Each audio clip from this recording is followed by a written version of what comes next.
Atcerieties, ka problēmas pašas no sevis nerisinās. Tie ir mūsu lēmumi. Un šos lēmumus mēs varam pieņemt divējādi.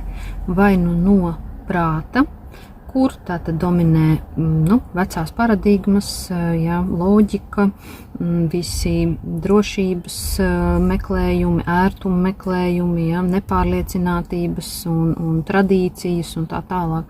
Bet mēs varam arī lēmumus pieņemt no jau apziņas augstāka līmeņa, un tie būs pavisam cita veida lēmumi, un tiem sekos pavisam cita veida rīcība.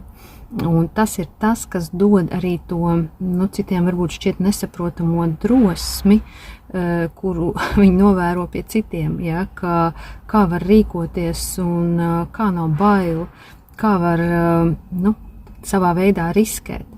Tātad tas ir iespējams tad, kad ir sasniegts noteikts apzinātības līmenis. Tātad tas ir tas, pie kā ir jāpastrādā. Un šeit es gribu teikt, ka nav runa par salīdzināšanos, nav runa par apliecināšanos.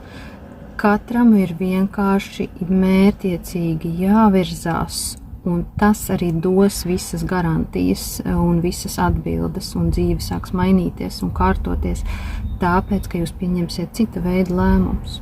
Es jums novēlu izdošanos.